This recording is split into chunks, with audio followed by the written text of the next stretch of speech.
드리옵나이다. 아멘.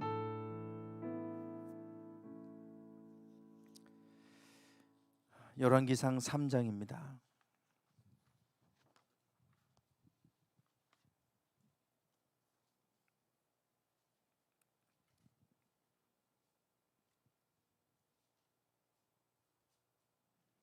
열왕기상 3장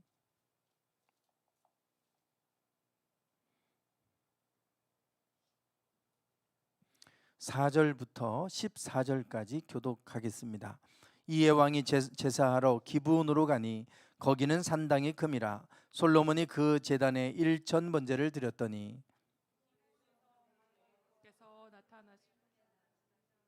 하나님이 이르시되 내가 내게 무엇을 줍고 너는 구하라.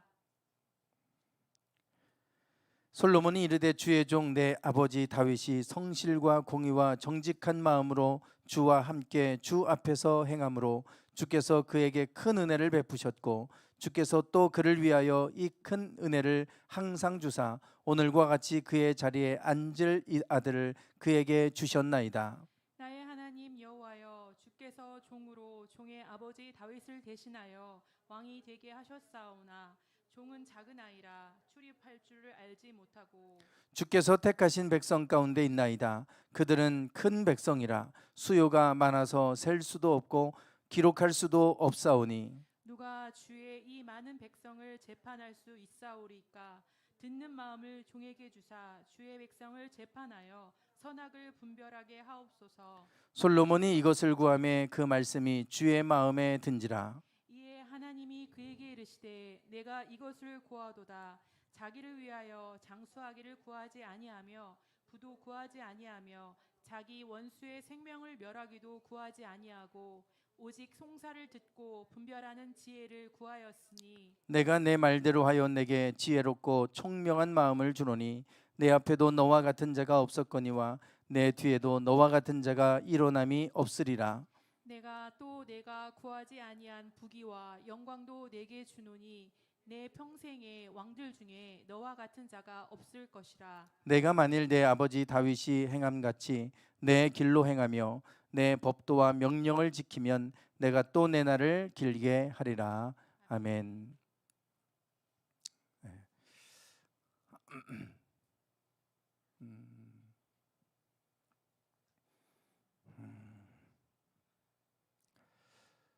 네.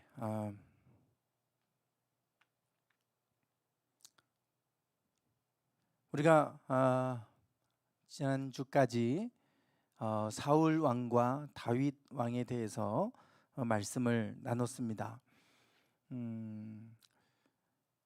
사사시대가 끝나고 왕정시대, 그들이 이스라엘 백성들이 우리에게 좀 왕을 주시오, 왕이 있으면 이 나라가 강성해질 것이다 생각을 한 것이죠. 그런데 사실은 12지파로 이제 각 다 합쳐도 우리나라의 강원도 경기도 합친 것밖에 안 되니까 이스라엘이 매우 작죠. 근데 그거를 또 12개로 나눠서 12지파에게 나눠줬으니까 얼마나 작겠습니까? 그러니 외부에서 적이 쳐들어오면 12지파가 연합을 해서 싸워야 되는데 어느 한쪽으로 쳐들어오면 아래쪽에는 아모리족, 동쪽에는 아모리 족속이 있고 또 남쪽에는 미디안 족속이 있고 또 왼쪽에는 블레셋 족속이 있고 여러 주변에 족속들이 있잖아요.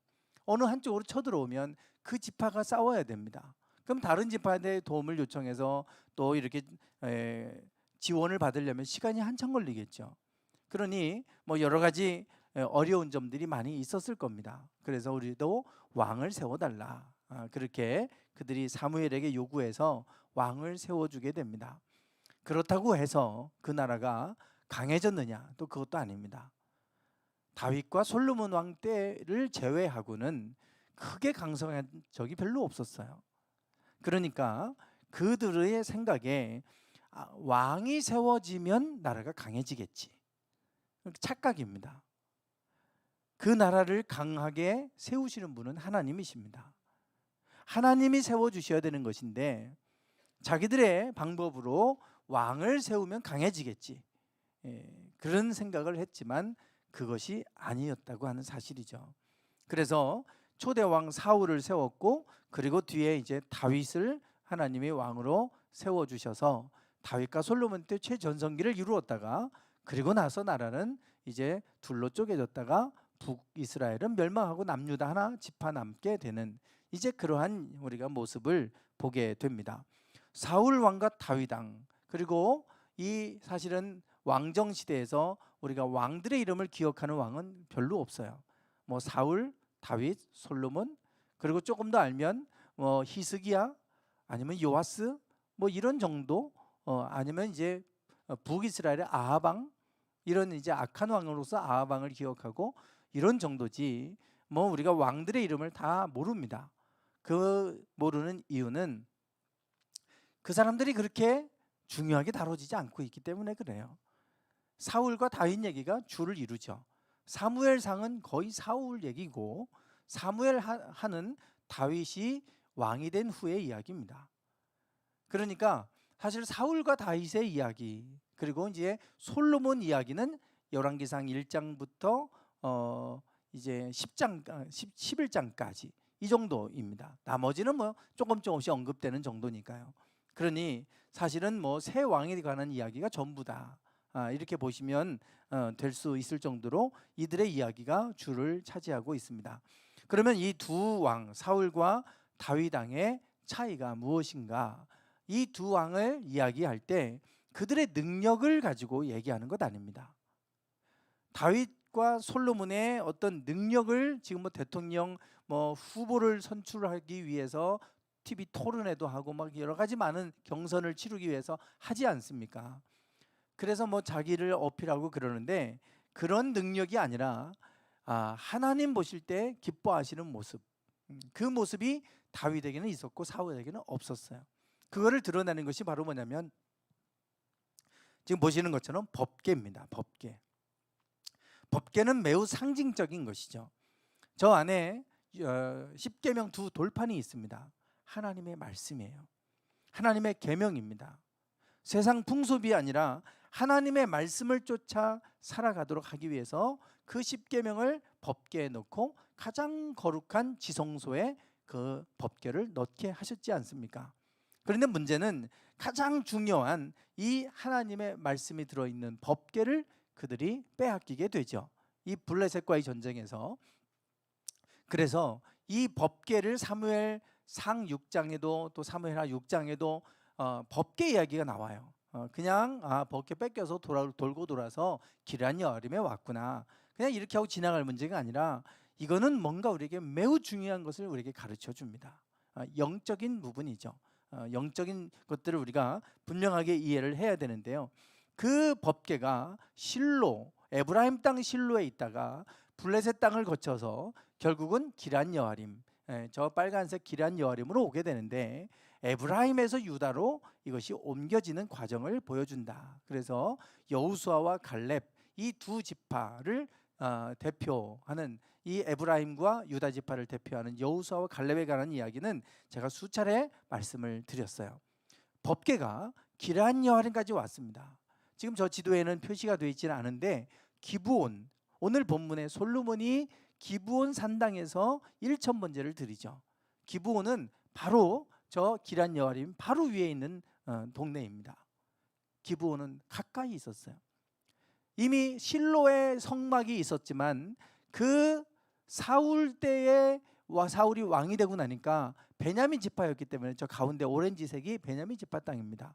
그래서 기브온이 베냐민 지파 땅에 있는 거예요. 그래서 이 성막을 실로에서 기브온으로 옮겨오게 되죠. 그래서 성막이 기럇 여아림 바로 앞에 이 기브온으로 옮겨놨는데 법궤는 바로 아랫동네에 와 있는데 사울은 옮겨오지 않았잖아요. 그러나 다윗은 왕이 되고 나서 그 법궤를 예루살렘으로 옮겨오는 일을 합니다. 그리고 그 법궤가 들어올 때 자기의 몸이 속옷이 드러날 정도로 그렇게 하나님 앞에서 기뻐서 춤추는 다윗의 모습을 봅니다. 다윗이 전쟁터에 나가서 승승장구해서 얼마나 용맹한 장수와 같은 사람이었고 전략적으로 얼마나 뛰어났는지를 얘기하는 것이 아니라 성경은 다윗이 왜 하나님 마음에 합한 사람이었는지 그것을 가르쳐 주는데, 어느 누구도 주목하지 않았던 이 법궤를 찾아온 이유는 사울의 때는 하나님께 묻지 않았다. 그러나 나는 법궤 앞에서 하나님께 묻겠다. 그리고 법궤를 찾아오는 일을 하잖아요. 법궤를 자기 성에 예루살렘에 가까이 놓고 늘 하나님 앞에 묻고, 그리고 그곳에서 하나님 하시는 말씀을 듣고 순종하려고 했던 다윗의 모습을 볼 수가 있어요. 그리고 그뿐만이 아니라 아삽을 통해서 이 성가대들이죠. 성가대를 세우고 온 모든 악기를 다 동원해서 그 법궤 앞에서 날마다 하나님을 찬양하게 했습니다. 그리고 기브온 그 산당에 있는 성막 번제단에서는 아침과 저녁으로 날마다 하나님 앞에 번제를 드리게 하죠. 사독 제사장을 통해서. 그래서 날마다 하나님 앞에 아침과 저녁으로 제사를 드리고, 그리고 법궤 앞에서 날마다 하나님을 높여드리고, 그리고 늘 하나님 앞에 늘 묻고 그 뜻대로 순종하려고 했던 다윗. 그래서 하나님이 다윗을 높이 들어 쓰셨고 그 시대를 가장 번성케 하시는 최고의 전성기를 이루게 하셨어요. 성경에서 다윗이 얼마나 전략적으로 전쟁에서 어떻게 승리했는지 그거 하나도 말하지 않습니다. 그걸로 승리한 게 아니기 때문에 그렇어요. 하나님이 승리케 하셨기 때문에 중요한 것은 하나님이 기뻐하는 삶을 살았다고 하는 겁니다. 다윗이. 그랬더니 하나님이 다윗을 축복하셔서 최고의 왕이 되게 하셨고, 지금까지도 누구나 다 기억하는 다윗. 그래서 메시아도 다윗의 혈통에서 그렇게 오도록 그렇게 하나님이 하신 것을 볼 수가 있습니다. 저렇게 날마다 하나님을 기뻐했던 다윗은 왕이 돼서 그런 거 아닙니다. 왕이 되기 전부터, 목동 때부터, 목동으로 있을 때부터 이 하나님을 찬양하지 않습니까? 왜냐하면 수금을 뜯으면서 하나님을 노래했어요. 그 많은 것들이 시편에 담겨 있습니다. 그가 양을 치러 가면 그냥 이렇게 갔다가, 예전에 제가 어릴 때 초등학교는 논산의 한 시골 마을에서 아버지가 거기서 목회를 하셨기 때문에 거기서 자랐습니다. 그래서 제 친구들도 보면 다 집집마다 소 한 마리씩 키우고 있었어요. 그러면 야, 소 풀 뜯기고 와라. 그러면 끌고 가고 풀 뜯겼다가 또 저녁 때 되면 데려 끌고 오고, 친구들이 그렇게 많이 했습니다.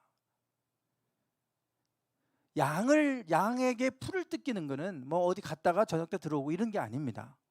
주변에 풀을 다 뜯어 먹었기 때문에 저 멀리 가면 한 달도 있다 와야 돼요. 그래 혼자 가서 그 양을 치고 그렇게 하고, 그러면 저렇게 뭐 들짐승들로부터 양을 지켜야 되니까 얼마나 외롭고 힘들었겠어요.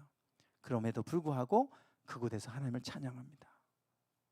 사무엘 제사장이 그 집에 올 때도 아버지 이새는 다윗만 부르지 않았어요. 다윗은 그 집에서도 그렇게 그냥 그런 존재로 취급을 받았습니다. 그러나 다윗은 그 어떤 환경에서도 하나님을 찬양하는 일을 했어요. 그러다 보니까 그 찬양하는 곳에 하나님이 임하셨습니다.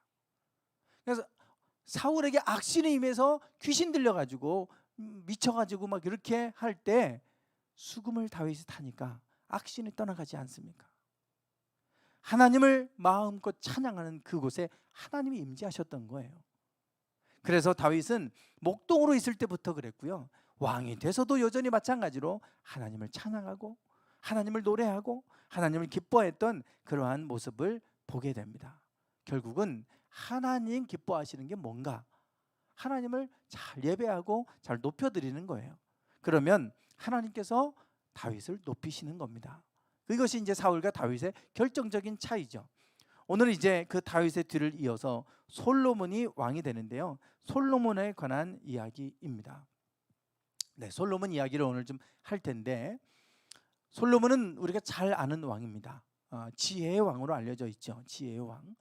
얼마나 지혜가 많았던지, 그가 그의 지혜를 배우기 위해서 주변에 있는 모든 나라들이 찾아올 정도로 각종 보물들을 다 가지고 선물로 바치면서 그 지혜 배우려고 많은 사람들이 찾아오지 않았습니까?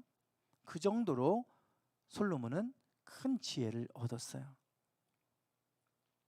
그가 지혜를 얻게 되는 배경이 되는 게 오늘 본문 말씀입니다. 1000번제를 드린 사건이에요. 우리가 솔로몬이 이제 지혜를 얻는 그 과정 속에 하나님 앞에 1,000번제를 드리게 됩니다. 1,000번제를 드리게 되는데 1,000번제에 대해서 우리가 좀 이해할 필요가 있죠. 1,000번제, 그러면 1,000번제는 어떤 제사인가? 지금도 1,000번제를 이렇게 드리는 분들이 있어요. 1,000번제를 1,000번을 드린다. 그래서 이제 그 1,000번의 횟수로 이제 이렇게 1,000번제를 드리는 분들이 있어요. 뭐 큰 의미는 크게 뭐 이게 다르다고 해서 왜 잘못되고 뭐 이런 문제가 아닙니다. 사실 정성이죠, 정성. 솔로몬은 한 번에 1,000개의 단을 쌓아놓고 제사를 드렸습니다. 기브온에서, 그 기브온은 아주 넓은 평야 지역에 있어요. 그래서 기브온 산당이 큼이라 오늘 4절에도 그렇게 말씀하고 있는데 거기서 1,000번제를 드립니다. 어느 누구도 번제를 드릴 때 단을 1,000개나 만들어 놓고 제사를 드리고 하질 않았어요. 솔로몬이 한 겁니다. 만약에 역대 왕들이 다 왕이 될 때마다 저렇게 했다면, 모든 왕들이 다 되면 그런 의식으로 다 하는 거니까 하는 거지 생각할 텐데, 이거는 다윗도 그렇게 하지 않았죠. 솔로몬이 1,000번제 단을 쌓아놓고 하나님께 제사를 드렸어요. 어느 누구도 하지 않았던 일입니다. 그냥 단 하나님 앞에 번제단에다가 최고로 정성스럽게 제사를 드려도 될 텐데 1,000개 단을 쌓아놓고 제사를 드린 겁니다. 그 규모가 얼마나 대단하겠어요. 사실 번제단 하나에 이 뭐 소를 잡고 양을 잡고 하려면 제사장들이 여러 명 필요하고요. 그리고 거기에다가 나무를 또 쌓아 올려야 되니까 나무하는 자들도 필요하고 나르는 자들도 필요하고 많은 사람들이 필요합니다. 번제단 하나에 10명씩 만약에 필요하다면 저게 뭐 10,000명 정도가 이제 사람들이 필요하겠죠. 그 정도로 어마어마한 제사를 드린 거예요. 그러면 왜 솔로몬은 저런 제사를 드렸을까? 왜 솔로몬은 1,000번제를 드렸을까? 우리가 좀 거기에 대해서 생각해 볼 필요가 있습니다. 도대체 왜 솔로몬은 그냥 왕이 됐기 때문에 감사해서 제사를 드린 건가? 저건 왜 1,000번제를 드렸을까를 좀 우리가 생각해 볼 필요가 있어요. 그 이야기는 오늘 본문 1,000번제를 드리는 3장의 이야기 앞에 1장과 2장에서 소개해 주고 있습니다. 먼저 이 솔로몬에 대해서 좀 우리가 알아야 되는데, 역대상 3장에 보면 다윗이 헤브론에서 낳은 아들들은 이러하다. 그래서 그 아들들을 소개해 줍니다. 다윗은 40년을 통치할 때 7년 6개월 정도를 헤브론, 유다 땅 헤브론에서 먼저 왕이 됐죠. 그랬더니 나중에 북이스라엘 사람들이 찾아와서 우리의 왕도 되어달라. 그래가지고 북이스라엘까지 다스리는 통일 왕국을 비로소 이루게 됩니다. 헤브론에서 낳은 아들이라는 것은 유다에서 먼저 유다 지파의 왕으로 헤브론에서 통치를 하게 되죠. 요때 낳은 아들들입니다. 그 아들들의 맏아들은 암논이라 그랬고, 그리고 둘째는 다니엘이라, 갈멜 여인 아비가일의 소생이요. 다 지금 배다른 형제들입니다. 셋째는 압살롬, 그 유명한 압살롬이 여기 나오죠. 그리고 넷째는 아도니아, 그리고 다섯째는 스바디아, 그리고 여섯째는 이드루암. 그리고 6명이 이 7년 6개월 동안 헤브론에서 다스리는 동안에 6명을 낳았다 그랬어요. 그리고 나서 이제 통일 왕국을 이루고 예루살렘에서 통일 왕국을 이제 이루게 되는데, 예루살렘에서 또 아들들을 낳게 됩니다. 뭐 여러 많은 아들들을 낳았죠. 역대상 3장 5절에서 9절에 보면 예루살렘에서 그가 낳은 아들들은 이러하다 그러면서 시므아와 소밥과 나단과 솔로몬 네 사람은 암미엘의 딸 밧수아의 소생이요 그랬어요. 이 밧수아라고 된 게 밧세바입니다. 밧세바.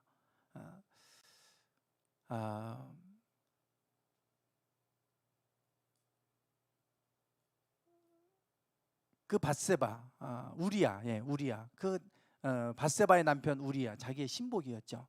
신복을 그 밧세바를 자기 아내로 만들려고 전쟁터에 보내서 일부러 죽게 하지 않았습니까? 그런 아주 치명적인 죄를 범한 이제 일이 다윗에게 있었는데 그 여인에게서 태어난 아들들이 시므와 소밤, 나단, 솔로몬 4명이었어요. 그러니까 솔로몬은 밧세바의 아들로서도 4번째 아들입니다. 밧세바의. 자, 그러면 뭐 그 외에도 또 더 많은 자녀들이 있었어요. 그런데 성경에서는 다른 뭐 아들들보다 지금 이 정도 소개를 하고 있어요. 도표로 보면 저렇게 됩니다. 솔로몬이 어디냐면 저 끝에 있습니다. 그 외에도 더 많은 자손들이 쭉 있게 되죠. 솔로몬은 저 뒤에 가 있어요. 지금 여기 암논이 있습니다. 암논이 셋째 아들 압살롬의 누이 다말을 욕보이죠. 그래서 압살롬은 그것 때문에 형 암논에 대해서 증오심을 갖고 있었어요. 그랬다가 기회를 보고 있다가 암논을 죽이게 됩니다. 그래서 첫째 아들 암논이 죽죠. 그래서 압살롬은 다윗의 눈밖에 나게 됩니다. 그러다 보니까 압살롬이 늘 아버지 다윗을 피하고 회피하고 그러다 보니까 아버지에 대한 마음도 이제 증오의 마음으로 바뀌어가요. 그래서 결국은 반역을 일으키고 자기가 왕위에 올라서 아버지 후궁들까지 욕보이는 일을 이 압살롬이 하지 않았습니까? 그러다가 결국 반역에서 실패해서 결국 압살롬도 죽임을 당하게 되죠. 결국 압살롬도 이렇게 죽습니다. 이 압살롬이. 그러니까 암논도 죽었죠. 압살롬 죽었죠. 그러면 이제 길르압인데 길르압은 너무 열이 터져가지고 우유부단도 하고 뭐 리더십도 없고 하니까 눈 밖에 있었어요. 근데 문제는 넷째입니다. 아도니아라고 성경이 되어 있는데 이 아도니아가 이제 넷째인데 다윗이 나이가 들어서 죽을 때까지도 왕자를 책봉하지 않았습니다. 왕자를 뒤에 자기를 이을 왕을 빨리 세워야지 언제 죽을지 모르는데 세우지 않는 거예요. 왜냐하면 다윗의 마음에는 솔로몬이 있는데 솔로몬은 너무 나이가 어려요. 10번째니까. 그러니까 순서적으로 하면 길르압이 하든지 아도니아가 왕이 되든지 해야 되는데 길르압은 왕이 될 자격이 없고 그러니까 모든 신하들이 요압 장군도 다윗의 그 군대 장관이었던 요압 장군도 아도니아 편에 서고 모든 왕자들이 다 아도니아 편에 섰어요. 그러니까 아도니아를 어쩔 수 없이 왕으로 세워야 되는데 다윗의 마음에는 솔로몬이 있었어요. 솔로몬을 왕으로 세우려니 이게 쉽지가 않아요. 모든 신하들이 다 반대하는 거니까. 그래서 끝까지 나이 들어서 병들어 죽기 직전까지도 왕자를 세우지 않게 됩니다. 병들어서 침상에 누워 있고 제대로 통치할 수가 없는 상황이 되니까 이제는 아도니아를 사람들이 막 부추겨서 당신밖에 왕 될 사람이 없으니 당신이 이제는 왕이 되라고 이렇게 하면서 그들이 모여서 결국은 이제 반역을 하게 되죠. 왜냐하면 아버지 다윗이 자기를 왕으로 세우지 않으니까 뻔히 솔로몬을 사랑하는 거 아니까 이러다가 내가 이 자리를 뺏기겠다 싶어서 결국 신하들하고 모여서 자기가 왕이라고 스스로 선포하는 일을 하게 됩니다. 지금 열왕기상 1장 5절과 6절에 그 말씀이 나오는 거예요. 핫깃의 아들 아도니아가 스스로 높여서 이르기를 내가 왕이 되리라 하고 자기를 위하여 병거와 기병과 호위병 50명을 준비하니 그는 압살롬 다음에 태어난 자요 용모가 심히 준수한 자라. 그의 아버지가 내가 어찌하여 그리하였느냐 어찌하여 너 그랬니? 라고 한 번도 그런 말을 하지 않을 정도로 아버지의 마음을 섭섭하게 한 일이 한 번도 없을 정도로 그러한 사람이었다는 거예요. 아도니아는. 길르압은 아버지의 마음을 그렇게 아프게 하고 속상하게 했지만 아도니아는 한 번도 아버지의 마음을 불편하게 하지 않았던 사람이었다. 그러다 보니까 많은 사람들이 아도니아를 따른 거예요. 그래서 이 아도니아가 이 사람들을 이제 다 모아놓고 잔치를 벌이는 겁니다. 1장 25절에 그가 오늘 내려가서 수소와 살찐 송아지와 양을 많이 잡고 왕의 모든 아들, 이게 왕자들이죠, 군 사령관들, 제사장 아비아들을 청하였는데 그들이 아도니아 앞에서 먹고 마시며 아도니아 왕은 만세 술을 하옵소서. 모든 사람들이 아도니아 왕 만세 만세 부른 거예요. 아직 다윗이 왕위를 물려주지 않고 다윗은 살아있는데도 아도니아 왕 만세 그러니 이게 반역이 된 겁니다. 이 이야기를 알고 나단 선지자가 다윗에게 가서 병상에 누워 있는 나단 선지자 다윗에게 가서 이 사실을 고합니다. 큰일 났습니다. 상황이 이렇게 됐습니다. 빨리 마음에 있는 대로 하십시오. 그래서 솔로몬에게 내가 왕위를 물려주겠다라고 하는 걸 자기 입으로 나단 선지자에게 전달하고 그것을 온 백성에게 선포해서 백성들의 마음이 다윗과 같이 결국은 솔로몬에게 향했고 결국 아도니아의 반역은 실패하게 됩니다. 그래서 그때 함께했던 사람들이 다 죽어요. 만약에 아도니아가 왕이 됐다면 솔로몬은 죽었을 겁니다. 왜냐하면 가장 자기 자리를 위태롭게 할 그러한 사람, 경쟁자 아니겠어요? 그러니까 그냥 죽여버리겠죠. 그런 상황 가운데 힘들게 자기가 왕위에 올랐어요. 솔로몬은 왕의 자리에 오를 수 없는 상황에서 왕이 된 겁니다. 그러니 솔로몬은 하나님 앞에 너무 감사한 거예요. 하나님이 나 같은 사람을, 이렇게 보잘것없는 사람을 왕으로 세워주셨는데 내가 뭐라고? 모든 신하들은 내가 아니라 형 아도니아 편에 섰고 모든 군사령관들과 제사장들과 모든 왕자들까지도 나의 형제들까지도 다 아도니아 편에 섰는데 내가 뭐라고? 하나님은 나를 왕으로 세워주셨을까? 하나님 앞에 감사하다. 이 감사를 어떻게 표현할까? 이 감사를 어떻게 하나님 앞에 표현할 수 있을까 생각하다가 일천번제를 드린 겁니다. 그것이 하나님 마음을 기쁘시게 했어요. 하나님 앞에 감사를 표현하는데 그렇게 했더니 너무 하나님 기뻐하셨어요. 그래서 그 밤에 하나님 임하셔서 내가 너에게 소원 하나 들어줄게. 뭐 들어줄까? 그러신 거예요. 우리가 정말 가장 귀한 거는 제가 보니까 감사예요. 감사. 주일날 제가 우리 교회를 돕는 분들을 쭉 말씀을 드렸고 감사 인사들을 좀 해주시라고 카톡에도 올렸잖아요. 농협 지점장님이 전화를 주셨어요. 목사님, 어떻게 이렇게 문자들이 들어와요? 어떻게 된 거예요? 그래서 제가 광고 시간에 얘기했다고는 안 하고 우리 기획위원들한테만 얘기했다고. 그랬더니 그래요? 제가 한 게 없는데 왜 그렇게 하셨어요? 제가 몸둘 바를 모르겠습니다. 아니에요. 장로님이 그래도 도와주셨으니까 우리가 이렇게 하는 거 아니겠어요? 아니라고. 나는 한 거 없고 다 목사님하고 성도님들 기도해서 된 거지 저는 한 게 하나도 없어요. 그러면서 목사님이 그렇게 해주시니 제가 몸둘 바를 모르겠다고. 사실 별거 아닌데 감사하다고 감사의 표현을 한 것밖에 없는데 그런데 그것 때문에 그분의 마음이 더 이것 때문에 기쁨을 얻는 거죠.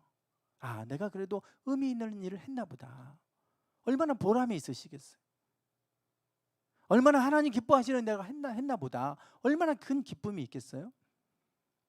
솔로몬이 하나님 앞에 너무 감사해서 이 감사를 어떻게 표현할까 그러다가 일천번제를 드린 거예요. 하나님이 감격하셨어요. 감동하신 거죠. 그리고 나서 하나님께서 이제 이 솔로몬에게 임하셔서 이제 소원 한 가지를 묻게 된 겁니다. 근데 솔로몬이 일천번제를 드리고 막 이렇게 했잖아요. 이렇게 또 한 게 또 한 번 있어요. 성전 봉헌식 했을 때 성전을 다 완공하고 나서 너무 감사해서 하나님 앞에 이 그 잡은 소가요. 소가 22,000마리였어요. 그러니까 제가 볼 때 일천번제보다 훨씬 더 큰 규모로 한 거예요. 양이 12만 마리.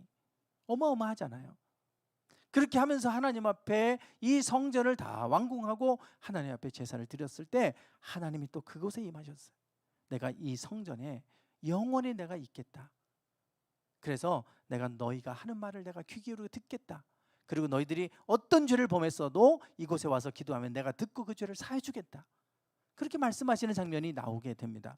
솔로몬이 하나님 앞에서 최선의 제사를 드린 거예요. 최선의 제사를. 하나님이 감격하셨죠. 그리고 나서 이제 이것을 통해 내가 너에게 무엇을 줄고 너는 구해라. 그랬을 때 솔로몬이 하나님 앞에 구한 것이 있습니다. 3장 9절 말씀 같이 한번 읽어보실까요? 3장 9절 시작. 누가 주의 이 많은 백성을 재판할 수 있사오리까 듣는 마음을 종에게 주사 주의 백성을 재판하여 선악을 분별하게 하옵소서. 아멘. 솔로몬이 지혜 구하지 않았어요. 우리는 지혜를 구했다고 생각하지만 듣는 마음을 주세요. 나는 어리석어서 왕이 돼도 나는 재판할 수 있는 능력이 안 돼요. 하나님의 말씀을 내가 듣고 하나님의 음성을 듣고 분별할 수 있는 마음을 주세요. 하나님의 말씀대로 내가 재판할 수 있게 해주세요. 내 뜻대로 재판하지 않고 하나님의 뜻대로 내가 재판할 수 있도록 듣는 마음을 주세요. 그랬더니 하나님께서 그에게 그 지혜롭고 총명한 마음을 주셨다 그랬어요. 그리고 앞에도 너와 같은 자가 없었고 후에도 너와 같은 자가 없을 것이다. 그리고 내가 구하지 아니한 부와 영광도 내가 너에게 주노니 내 평생의 왕들 중에 너와 같은 자가 없을 것이다. 하나님께서 솔로몬에게 놀라운 축복을 주셨어요. 하나님 앞에 최선의 예배를 드렸죠. 또 하나는 하나님 내 뜻대로 내가 재판하지 않고 하나님의 뜻대로 내가 말씀을 듣고 순종하고 그 뜻대로 내가 재판하겠습니다. 두 가지 그 모습이 나타났죠. 하나님께서 솔로몬을 이렇게 하셨어요. 얼마나 그 지혜가 뛰어났던지 우리가 이해할 수 없지만 주변의 모든 나라들이 그 지혜를 배우기 위해 찾아온 거 보면, 그 지혜를 배우겠다고 모든 보물을 가지고 찾아온 거 보면 대단한 지혜를 가지고 있었던 그러한 왕이었으면 틀림이 없어요. 며칠 전에 다큐멘터리를 보다가 제가 한참 오래전에도 한번 봤던 내용이긴 한데요. 자폐증 환자들, 자폐증을 가진 사람들 중에 천재들이 많잖아요. 한 그 미국의 한 청년에 대한 얘기가 나와요. 도쿄 시내를 가장 높은 빌딩에서 한 2시간 정도를 전체를 다 보여줍니다. 쭉 한 1시간 반 정도 이렇게 쭉 훑어보는 거예요. 그리고 나서 그 다음 날 도쿄 시내 전체를 그림을 그릴 수 있도록 큰 도화지, 큰 이제 뭐 도화지로 이렇게 해놓으면 그거를 다 꼼꼼하게 다 그리는 거예요. 그런데 어디가 뭐 다리도 있고 어디가 빌딩이 높고 어디는 작고 다 이게 다 틀리잖아요. 똑같이 그려놔요. 똑같이 1시간 반 정도 이렇게 쭉 그 도쿄 그 넓은 수많은 빌딩들이 있는 곳을 1시간 반 정도 봤는데 그냥 보면 다 스캔돼 갖고 기억이 남는 거예요. 근데 빌딩에 그 몇 층까지인지 똑같이 그걸 다 그려놨어요. 모든 걸 다. 놀라운 일입니다. 이게 어떻게 가능하겠어요? 아무리 기억하려고 해도 기억이 안 되는데요. 한번 쭉 보면 다 그냥 기억이 남는 거예요. 우리 뇌에는 그런 능력이 있다는 거예요. 우리가 그 능력들이 발현이 되지 않아서 그런 거지, 자폐증 환자들은 그런 능력들이 나타나는 거예요. 그거는 우리 뇌 안에 그런 능력이 우리에게 있다는 거죠. 솔로몬에게도 하나님께서 그 능력을 열어주셨어요. 모든 걸 통달할 수 있는 지혜를 주신 거예요. 그러니까 모든 왕들이 너무나 놀라서 그 지혜를 배우겠다고 찾아온 겁니다. 그래서 최고의 지혜로운 왕이 됐고, 그래서 이 드넓은 이 땅, 요 영토를 유브라데스강까지 가는 이 영토를 저 유브라데스까지 다윗 왕 때 정복했던 저 넓은 영토를 솔로몬 때 가장 평화로웠던 시대로 만들었어요.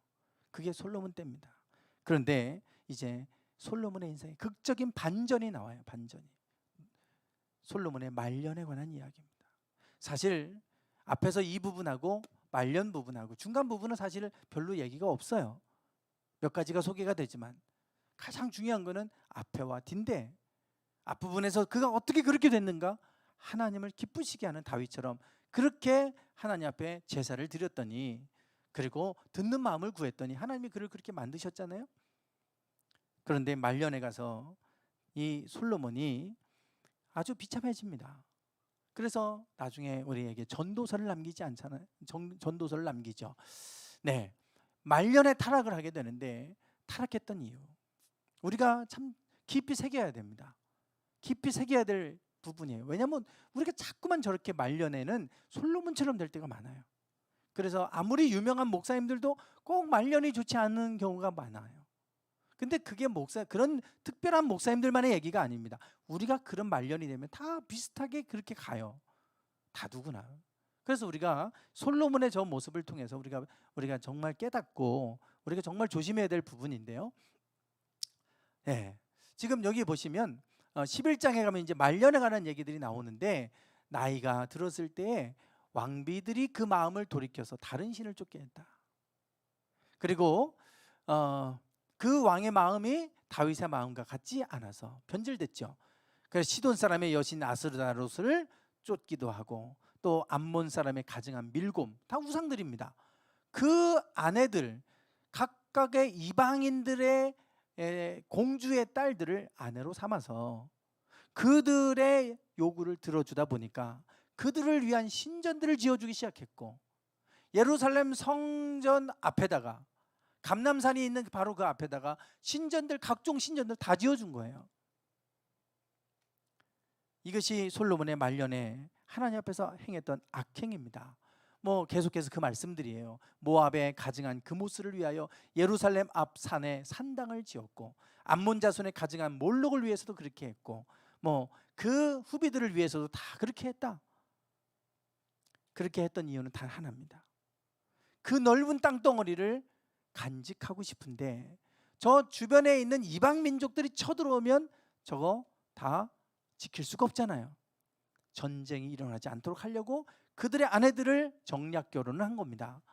정략 결혼을 하고 그들을 자신의 아내로 삼았어요. 그러다 보니까 그들의 요구를 들어주기 시작하는 거예요. 계속해서 다 신전을 지어주고, 그러다 보니까 그 땅이 온통 우상을 성비는 땅으로 변질돼 버렸죠. 이게 솔로몬의 말년에 일어난 일입니다. 그래서 어떤 일이 생기냐면요, 저렇게 더 드넓은 땅, 저 영토를 지키겠다고 하나님이 주신 이 샬롬했던 이 상태를, 평화의 상태를 간직하고 싶으니까, 그래서 정략결혼, 인간적인 방법으로 정략결혼해서 그 땅을 물리적으로 좀 안전하게 지켜보겠다고 그렇게 했는데, 어떤 일이 일어났냐면, 가장 아끼는 신하 여로보암, 솔로몬의 신복이라고 되어 있잖아요. 신복, 느밧의 아들 여로보암이 왕을 대적하는, 반역하는 일이 일어났어요. 근데 그는 어느 지파 사람이래요? 에브라임 족속 사람이다. 에브라임 지파 사람이 대적해서 일어납니다. 솔로몬 때에 반역을 했다가요, 그 반역이 솔로몬 때는 실패합니다. 그래서 애굽 땅으로 망명을 가요, 살기 위해서. 그랬다가 노년에 힘이 약해지고 막 이러니까 그때 다시 들어와서 이 에브라임 지파 사람들을 중심으로 북이스라엘 사람들과 함께 결탁해서 유다 대 북이스라엘, 이런 구도로 나라가 결국은 둘로 쪼개지게 되죠. 북이스라엘과 남유다로 쪼개집니다. 그래서 그 화려했던 그 영토와 왕국은 그냥 저렇게 쪼그라들고 끝났어요. 그리고 이스라엘의 영토는 저 때나 지금이나 저 영토만 남은 겁니다. 전체 영토 중에서 그 영토를 한번 비교를 해보면요, 저기 빨간색 유브라데스 강까지 갔던 영토가 그 가운데에 있는 시커먼 건 두 동강으로 난 거, 북이스라엘과 남유다, 저렇게 된 거예요. 이것을 통해서 제가 나누고자 하는 것은 바로 그것입니다. 하나님이 지켜주셔야 된다는 겁니다. 하나님이 지켜주셔야지, 인간의 방법으로 지켜야 된다고 생각하고 내가 인간적인 방법을 지키려고 한들 안 지켜집니다. 하나님 지켜주셔야 되고 하나님이 세워주셔야 돼요. 그래서 여호와께서 지키지 아니하시면 파수꾼에 깨어있음도 헛되도다. 시편 127편에서 그렇게 솔로몬이 고백하고 있잖아요. 전도서를 통해 헛되고 헛되며 헛되고 헛되니 헛되다 그래요. 다 헛된 것뿐이더라. 젊을 때, 넌 청년의 때 하나님을 기억해라. 너의 창조주 하나님을 기억해라. 이것을 남기는 이유는 말년에 자기가 보니까 저렇게 지키고 싶어서 저렇게 모든 방법을 다 동원, 자기 지혜를 동원해서 저렇게 했는데, 결국은 하나님을 떠나서 인간적인 방법으로 우상 숭배하고 신전 지어주고 이렇게 하다 보니까 결국은 자기가 가장 신뢰했던 사람이 배반을 해가지고 반역을 일으켜서 결국은 나라가 둘로 나눠지는, 저렇게 아주 작게 다시 축소돼 버리는 저와 같은 결과를 갖게 됩니다. 오늘 우리가 하나님 앞에서 우리 인생 내 방법으로 내가 지켜야지, 내 방법으로 내 인생 지켜봐야지. 절대 지켜지지 않습니다. 하나님 지켜주셔야 돼요. 하나님 세워주셔야 돼요. 내 방법으로 내 자녀 잘되게 세워봐야지. 하나님 떠나면 아무 없어요. 의미가 없습니다. 하나님이 세워주셔야 돼요. 하나님 세우시고 하나님 지켜주셔야 돼요. 그거를 보여주는 게 다윗이고 솔로몬입니다. 그 모습들을 다 보잖아요. 아무리 형편없는 목동이었다 할지라도 하나님 합당한 모습으로 살아가니까 하나님이 그렇게 높이 드셔서 사용하시는 거고, 솔로몬처럼 아무리 지혜롭고 똑똑해도 그지시그지하고 살다 보니까 다 무너져 버리지 않습니까? 오늘 우리의 삶이 하나님 앞에서 겸손하기를 원합니다. 다윗처럼 우리가 오직 주님 바라보고 주님 안에서 신실한 믿음 가지고 살아가면 어디 있어도 하나님은 높이 들어 쓰시는 하나님이신 줄 믿습니다. 오늘 우리가 솔로몬처럼 내가 세워야지, 내가 지켜야지 다 내려놓고 하나님이 세워주시도록 하나님을 맡겨드리고 우리가 의지하고 나가면 하나님께서 우리를 최선의 길로 인도해 가실 줄 믿습니다. 찬양하겠습니다.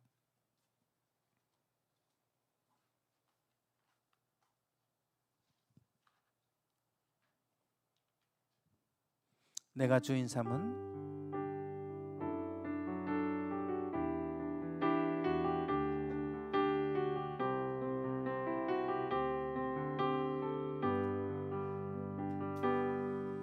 내가 주인 삼은 모든 것 내려놓고 내 주 되시 주 앞에 나가 내가 사랑했던 모든 것 내려놓고 주님만 사랑해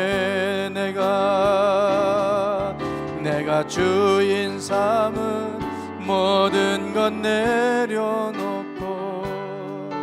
내 주 되시 주 앞에 나가 내가 사랑했던 모든 것 내려놓고 주님만 사랑해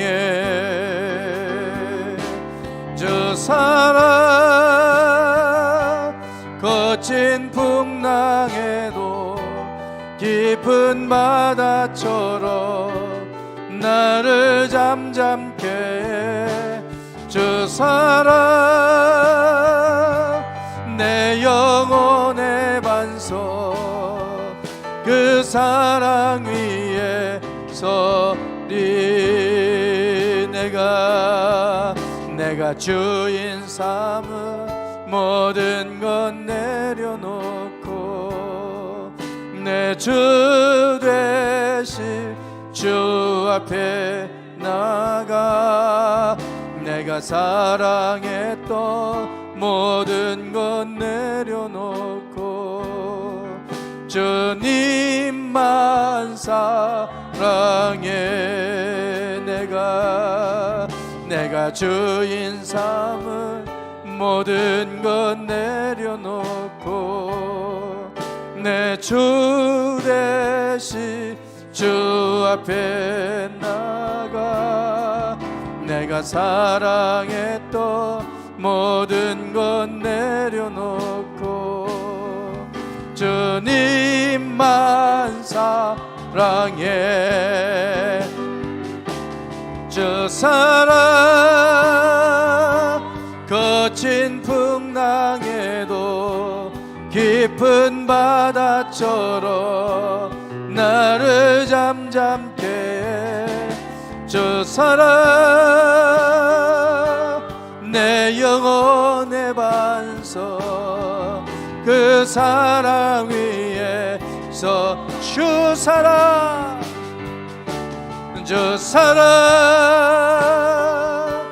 거친 풍랑에도 깊은 바다처럼 나를 잠잠케 해 주 사랑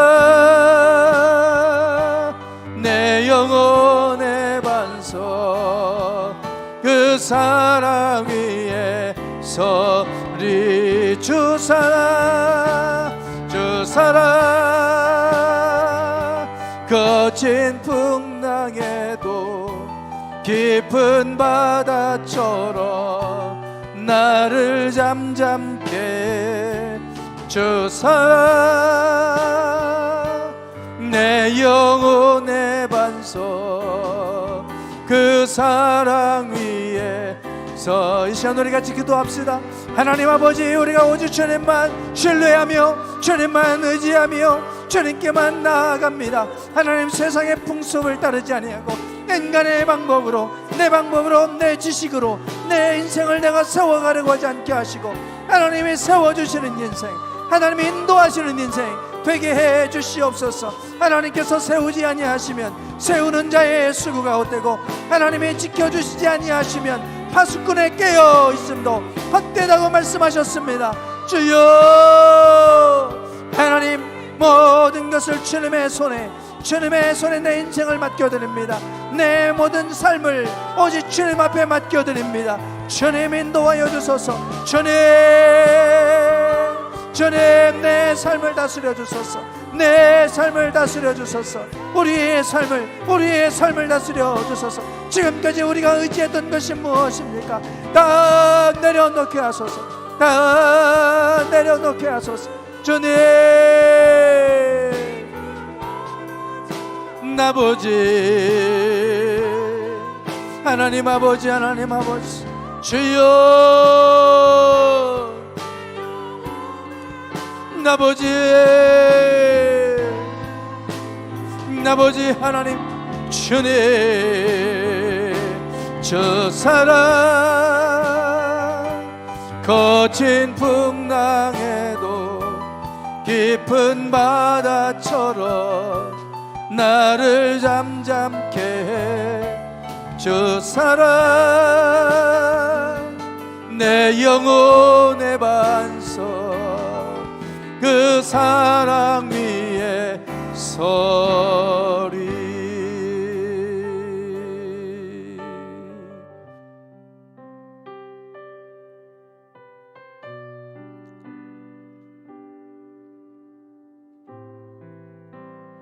하나님, 때로는 우리가 거친 풍랑 속에 있을 때라도 하나님은 그곳에서도 우리를 잠잠케 하시며 우리를 평안케 하시는 줄 믿습니다. 우리 인생 우리 것이 아니라 내가 수고하고 내가 계획하고 또 내가 걸어가는 그 길이 나의 길인 것 같지만 걸음걸음을 인도하시는 분은 여호와 하나님이시라고 성경은 우리에게 말씀해 주고 있습니다. 일찍 깨닫게 하여 주시옵소서. 인간의 방법으로 지킬 수 없고 인간의 방법으로 세울 수 없습니다. 하나님께서 세워주시고 하나님 지켜주셔야 됩니다. 그렇지 않으면 모든 수단과 방법을 동원해서 그걸 지키려고 해도 하루아침에 무너지는 것이 인생입니다. 주님, 하나님 앞에 먼지보다도 못한 저희들, 우리의 힘을 과시하지 않게 하시고 우리의 지식을 과시하지 않게 하시고 우리의 재력을 과시하지 않게 하시고 우리의 체력을 과시하지 않게 하시고 오직 우리는 하나님 앞에 보잘것없는 연약한 존재임을 겸손히 인정하고 날마다 하나님 의지하며 살아가는 법을 배워가게 하옵소서. 오늘도 하나님 말씀을 통하여 우리에게 깨닫게 하신 말씀이 있다면 그 말씀 붙들고 살아가기 원합니다. 평생 동안 내가 인생을 헛되게 살았노라고 그렇게 후회하는 인생 되지 않게 하시고 하나님 앞에서 내가 주님을 기뻐해드리는 삶을 살기 위해 최선을 다하며 살았노라고 고백할 수 있는 저희들 모두가 되게 하옵소서. 여기에 있는 모든 분들을 주님의 이름으로 축복합니다. 하나님 지켜주시옵소서. 가정들을 돌보아 주시옵소서. 근심이 없게 하여 주시옵소서. 기도하는 것마다 하나님 들으시고 응답하여 주셔서 가장 좋은 길로 이끌어 주시옵소서. 지금은 우리 주 예수 그리스도의 은혜와 아버지 하나님의 극진하신 사랑하심과 성령님의 감동감화 충만하심이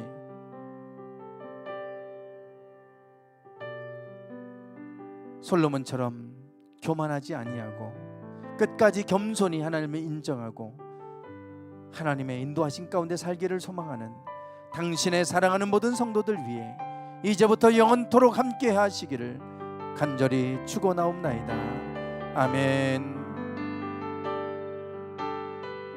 주여 아버지,